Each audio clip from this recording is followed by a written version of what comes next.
देखिए, आप मुझसे चाह रहे हैं कि मैं वही काम करूं जो वो कर रहे हैं, इस लीग को बदनाम करूं। मैं नहीं कर सकता। ये बात तय होगी तो बोर्ड रूम में होगी, कानूनी तौर पे होगी, रिजॉल्व भी होगी तो बंद कमरे में होगी। इससे ज़्यादा मैं कहना इस बात को और फ्यूल देना है। फैंस भी यकीनी तौर पे पीएसएल की फैमिली का हिस्सा हैं। बिल्कुल। तो आप नहीं समझते कि एक तरफ से जो चीज़ें आई, क्लेम भी किया गया आपकी तरफ से डॉक्यूमेंट्स लीक होने के वगैरह वगैरह, तो आप लोगों की खामोशी कहीं ना कहीं फैंस का सपोर्ट उस तरफ ज़्यादा लेके जा रही है। हालांकि फैंस को इक्वली पीएसएल का भी, मैनेजमेंट को भी रेपुटेशन, उनकी इमेज भी इक्वली वैसी होनी चाहिए। सोशल मीडिया पर ऐसा लगता है कि अली तरीन सब कुछ सही कर रहे हैं और पीएसएल मैनेजमेंट की जो इमेज है वो करप्ट है। देखिए, आप मुझसे चाह रहे हैं कि मैं वही काम करूं जो वो कर रहे हैं, इस लीग को बदनाम करूं। मैं नहीं कर सकता। ये बात तय होगी तो बोर्ड रूम में होगी, कानूनी तौर पे होगी, रिजॉल्व भी होगी तो बंद कमरे में होगी। इससे ज़्यादा मैं कहना इस बात को और फ्यूल देना है, तो वो मेरा ख्याल है अप्रोप्रिएट नहीं है। सलमान भाई, जानना आपसे ये चाहूँगा कि विंडो अभी आपने डिसाइड नहीं की, क्या ओवरऑल बाकी क्रिकेट बोर्ड से आप लोगों के राब्ते हैं कि क्योंकि अब 2027 में नया एफटीपी भी आएगा, वैसे तो बहुत मुश्किल है लेकिन जितना कम क्लैश हो बाकी लीग से इतना अच्छा है। इस हवाले से आपका बाकी क्रिकेट बोर्ड से क्या राब्ते हैं और हमें कोई इस हवाले से भी न्यूज़ मिलेगी? एंड सेकेंडरी, एक न्यूज़ आई थी कि एक क्लब चैम्पियंस लीग दोबारा रिवाइवल की बात हो रही है। उस पर हमने आपका कोई मौक़िफ़ नहीं सुना कि कुछ लोगों का कहना था कि पीसीबी को भी, आप लोगों को भी ऑफ़र आई थी या आप लोगों को मीटिंग के लिए बुलाया गया। उस हवाले से क्या पीएसएल को भी एतमाद में लेने की कोई बात हुई है कि अगर ऐसी कोई लीग रिवाइव होती है चैम्पियंस लीग, तो पीएसएल की भी फ्रेंचाइज जो विनिंग है वो उसमें एक्शन में नज़र आए?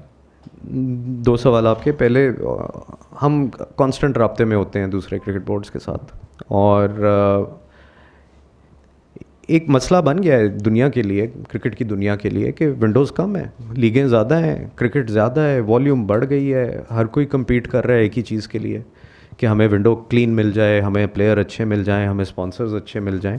उसमें तो खैर हम जीत रहे हैं लेकिन कांस्टेंट राब्ते में रहते हैं। और जहाँ तक वो एक नए क्लब चैम्पियनशिप का सवाल है, तो बिल्कुल अगेन राब्ते में ही होते हैं सारे। इसमें कोई ऐसी बात नहीं है कि छुप के हो रहा है कोई काम। लेकिन अभी आई थिंक बहुत वक्त है उसमें, तो जब चीज़ें सोलिडिफाई होती हैं तो फिर आपके साथ शेयर करेंगे।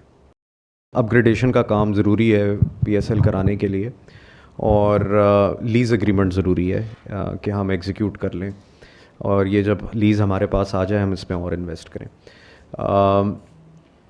दूसरा, जहाँ तक इंटरनेशनल प्लेयर्स का सवाल है, तो आई थिंक हर साल ही इस पे डिबेट होती है। दो चीज़ों पे अक्सर डिबेट होती है। एक तो एंथम पे होती है हर साल, सब्जेक्टिव चीज़ है, किसी को अच्छा लगता है, किसी को बुरा लगता है। प्लेयर्स के बारे में भी मैंने नोट किया है ऐसे ही है। कुछ लोगों को फैंस हैं कुछ प्लेयर्स के, तो हो सकता है उनकी इम्पैक्टफुलनेस उतनी बड़ी ना हो, वो उतना हाई इम्पैक्ट प्लेयर ना हो T20 पे, लेकिन लोगों को लगेगा कि यार ये प्लेयर आ गया तो कमाल हो गया। तो ये वेरिएबल चीज़ है। मुझे लगता है मेजॉरिटी व्यू ये था कि पिछले साल कदरे बेहतर प्लेयर्स आए हैं, बड़े नाम आए हैं, अच्छे प्लेयर्स आए हैं आपके पास। मेरा ख्याल है जो टॉप 10 की आईसीसी की रैंकिंग है उसमें से टॉप 2 बॉलर्स, टॉप 10 में से 2 बॉलर्स भी आए, 3 ऑलराउंडर भी आए, 2 बैटर्स भी आए। हर मुल्क रिप्रेजेंट भी हुआ, कंपटीशन फिर टफ था, फाइनल फिर आखिरी ओवर में गया, कंसेक्यूटिव 2 फाइनल आखिरी ओवर में गए। तो ये मेरा ख्याल सब्जेक्टिव सा है, लेकिन कोशिश हमेशा यही रहेगी कि जो हाई इम्पैक्ट प्लेयर्स हैं ना T20 के, वो हम लेके आएँ। सर अस्सलाम वालेकुम, लास्ट क्वेश्चन सर, अफ़गानिस्तान की टीम अब ट्राई सीरीज़ में नहीं होगी, तो क्या उनके खिलाड़ी भी पीएसएल में नहीं नज़र आएंगे हमें? ये एक तो आई थिंक डेवलपिंग सिचुएशन है, जब ड्राफ्ट के करीब आएंगे इसको देख लेंगे।